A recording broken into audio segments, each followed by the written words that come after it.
scares the shit out of me.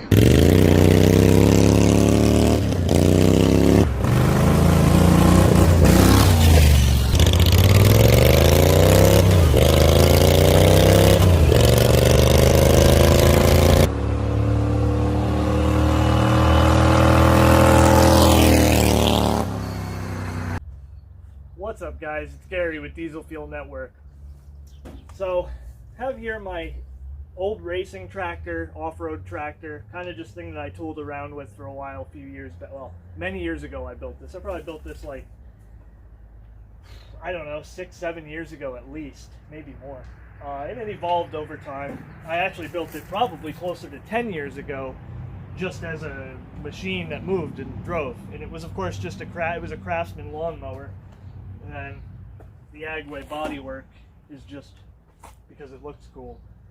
It's a Craftsman, what the heck was it? Well crap, I don't remember any of the designations, but it's a basic Craftsman lawn tractor chassis, 6-speed, manual trans, you know, your Peerless MST 206, I believe that is. Briggs & Stratton, 40 cubic inch, 656cc V-twin. And as it appears and is true, it's been sitting here now neglected for going on a few years maybe. I think I started it, I want to say I started it last year or maybe the year before, but I haven't driven it. And let's take a closer look. It's extended wheelbase. The axle no longer pivots, it's bolted straight to the front there. Normally that front axle would be bolted right where that notch is. So there's a solid, probably, what is that, 6 inches of wheelbase added to it, which really makes it drive amazingly well. Believe it or not, I've had this up to 55 miles an hour on the road. And it also it's really good off-road as well. I mean, with the 55 mile an hour pulley on there, it's really hard to drive it in the woods off-road. But when it was geared slower, this thing's basically a rock crawler, as any of these things are when you do that with them. The lighter duty transmissions, it's a 6-speed 206. I've gone through multiple transmissions with that. Mainly just components, gears. You break a gear, you break a tooth on a gear, and then you just got to replace it. At one point it was down to, actually it might even be down to a 5-speed right now because of a broken gear, and it was whatever gear it was, you just eliminate. On these, the first and second gear is ridiculously short together, and then the 5th and 6th gear is super close. So you can do some mix matching and kind of get rid of gears. But yeah, so it's, like I said, extended wheelbase, welded diff, and the 18 horse, it's an 18.5 horse 40 cube Briggs. I believe the 40 cubic inch Briggs were available as much as 21 horsepower. And it's not going to be really easy to see at all, but I had built a equal length 2-into-1 header. There you go, you can kind of see it in there. And that equal length header and that pipe there is actually an old drag pipe off of, you know, for a Harley. And that design, I just kind of reminds me of, the reason I did that is it's like an old Grand Prix car from like the 30s. Or like, you know, the old Bugattis and stuff like that. They had the exhaust running right down the side like that. And other things that make it unique is the custom steering geometry here, or at least for the steering column. Normally, just like, actually we'll look at this one again, you know, normally the steering wheel is pretty much straight up and down, which makes them really hard to drive aggressively or anything like that. So, oh, and as well as the seat being dropped, you know, you can see how high the seat sits normally, and that would be the fender, the rear fender that would have been on this as well. Now this is dropped pretty much as far as it can go. There's a little bit of reinforcements in there that I did and stuff, so it's kind of like where it, and that's a stock seat with just the padding all removed to lower it even more. Believe it or not, it's actually fairly comfortable. I mean, obviously, when you're going off-road and you're hitting bumps, your ass is going to hurt. But again, going back to the steering thing, I got off track there. So that's just like a universal joint steering shaft off of a car. You can find those for like go-karts and stuff too. I just happened to I had a used one off of like a Crown Vic or something. And normally the battery would have been under the seat on this. Not any room under the seat anymore, so the battery is now right there. And you can definitely tell it's been sitting. This is just some extra bits that I never did install with the Agway body setup there. But let's go ahead and try to get this thing running and driving. I think it is pretty sure it's all there. I don't think I dismantled anything. I got a hardline, aluminum hardline for the fuel line. Oh, you know what it was? The belt's pretty wasted, but actually, ooh, it's cut too. It's not too bad though. Actually, it's pretty tight, so that should be fine. So, and I know the engine will run, hopefully. As far as I've never had any issues with this not starting, as far as like fuel, fuel getting gummed up in the carb or anything. But it is empty right now, so that also should help. And of course, the battery is completely flat. And then this is a pretty cool vintage piece right here. I don't know if we'll be able to see the markings on it. Yeah, check that out. The 500. Does that say Superior Performance Products? Cool. Yeah, so that's a fairly large steering wheel. I used to have I like it that way. I used to have like a smaller regular go-kart steering wheel. This is something you'd actually find this in probably like an old dune buggy or something along those lines. And like I said, it's a manual trans. I think it's down to 5 speeds now. It was a 6-speed. More or less, you could almost say it's not a sequential, but it kind of works like a sequential, except, and I mean, anybody who's driven a regular old manual lawnmower, your gears are just, like, let's say that's neutral, first, second, third, fourth, fifth, sixth. Oh, maybe it is a 6-speed again.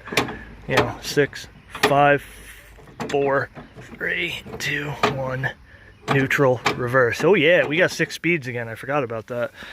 And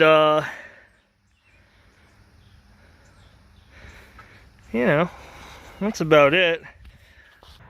Let's go ahead and hook the battery charger up, put some gas in it, and see what we can do.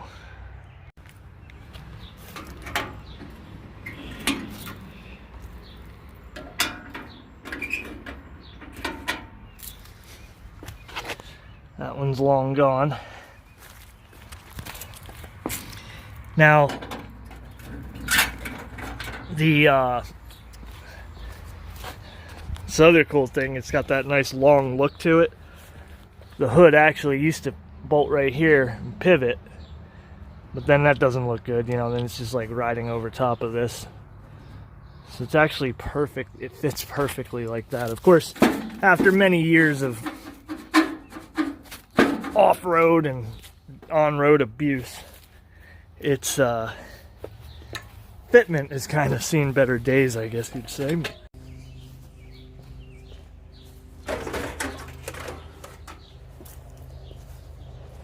Oh, you freaking bloody bastard!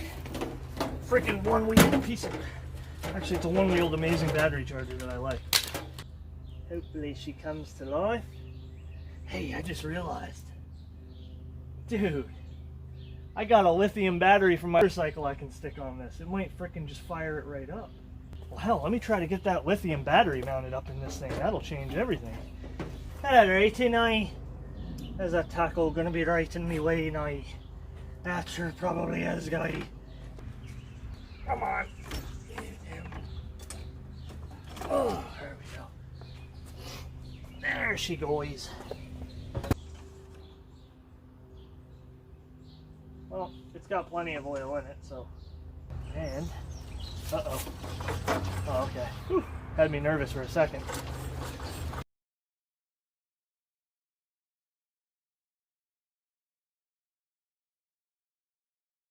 Well, I hooked up the battery, nothing exploded, so I forgot to hit record for that, but it doesn't matter. Alright, let's go, baby. Now, with the smallest amount of fuel, let's make sure it's not just pouring immediately out, and I don't see it pouring out, so that's good. This tank leaks, though. If you go more than half tank, it comes right out the middle seam of the tank. Obviously, I want to drive it, not just start it and run it, so... Well, I guess I should probably make sure it's going to turn over. But I'm not going to. Because if it does turn over a little bit, I want that little bit to do something. So I'm just going to put a little bit of this 2-stroke mixed fuel down the carb here. You can't really fill the bowl like you can on an automotive type carburetor.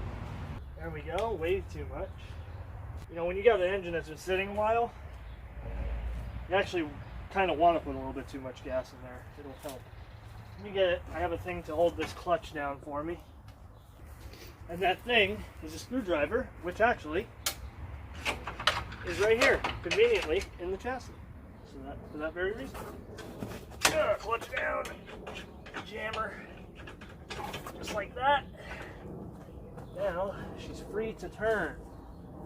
All right, we have gas, we have battery, we have gas in the carburetor. Let's go ahead and hop on so I can operate the throttle. Ooh. Oh yeah. Does the throttle still move? Of course it does.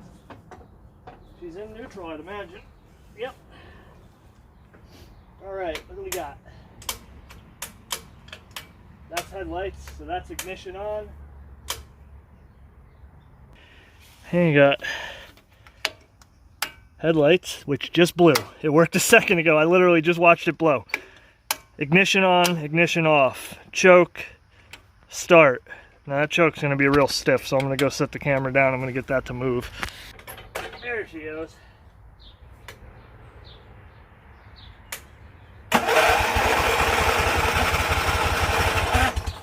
Well, that battery works really good.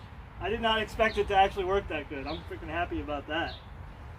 Okay. Surprised it didn't crank off on that first go, though.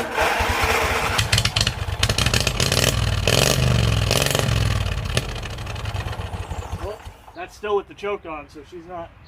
That only ran on what I poured in there. Let me pour a little bit more in there then. Ooh. Oh, it smells amazing too. That 2-stroke fuel smells great. It definitely does take a little while. It takes a little bit to get the fuel pumped up. There's a little vacuum fuel pump on here, the OEM one. All right, try her again. Hopefully she pulls fuel.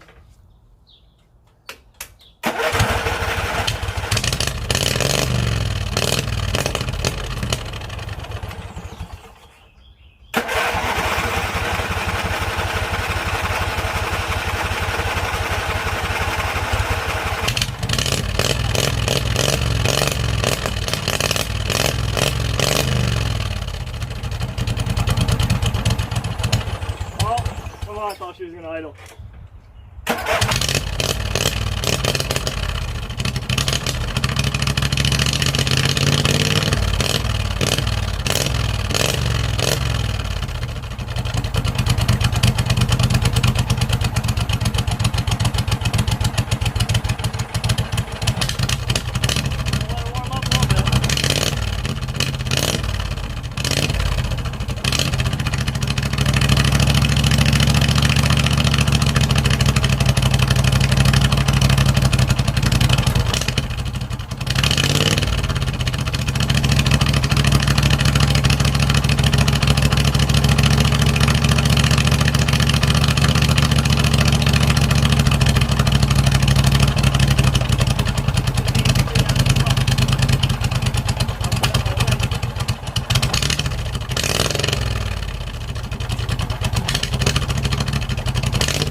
Yes.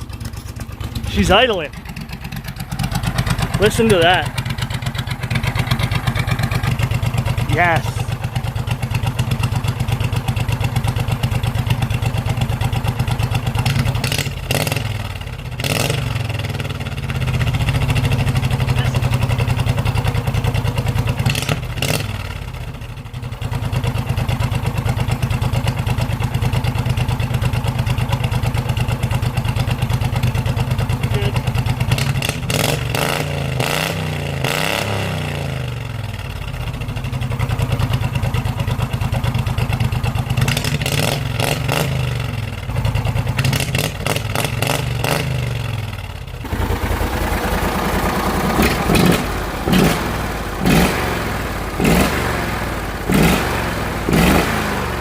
Actually, the carburetor is jetted too.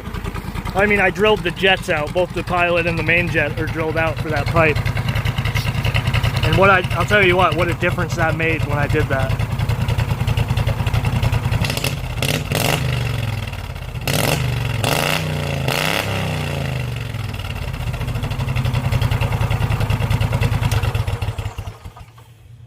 So I tell you, it would have been struggling with that other battery. Would have been freaking charging it and then discharging it and then trying again and then trying to.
Man, I forgot how fast this thing is. I wasn't even able to let it rip because the freaking driveway is such a nightmare, but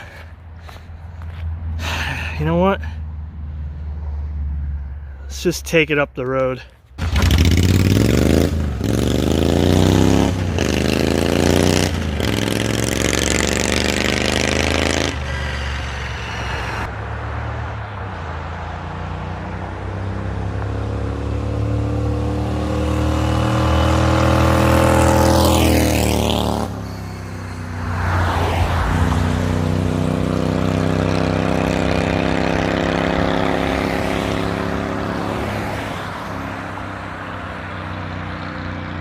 I'm very disappointed. The freaking exhaust broke already. I mean, already is in this test. This was at one point brand new and mint. That sucks. All right, well, hopefully to just stop it coming out of there and burning my leg off.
one rip I was doing going down the street, I had that pipe still on there and it started leaking out and it was going, I think it blew something, a spark or something right up in my, it was burning. So I ended up just taking that off for now. I just got to replace those flex pipes. But let's hop on it. I'll take it for a ride around slow speed style. Oh man. Yeah, this is a brake, by the way. It's just hooked up to the transaxle brake. Normally, normally on a lawnmower you push the clutch and then all the way down would be the brake. So on this there is no clutch brake. It's eliminated and this is your brake. Now that almost does nothing. Eventually you could adjust it to where it'll lock the wheels up on dirt or grass, and then you get a few rips out of it and then it's done. It burns it. It basically burns the pad right up. So definitely needs something better than that. Although with this transaxle, as long as the belt stays on, you don't really need brakes. All right, let's go.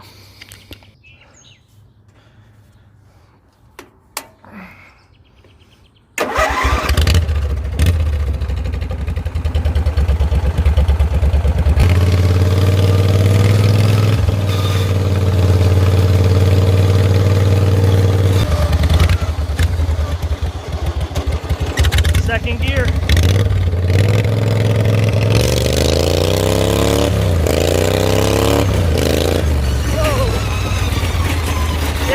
Oh boy.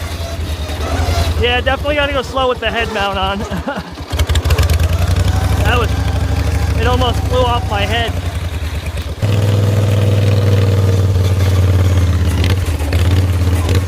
Ow.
In reverse, I forgot.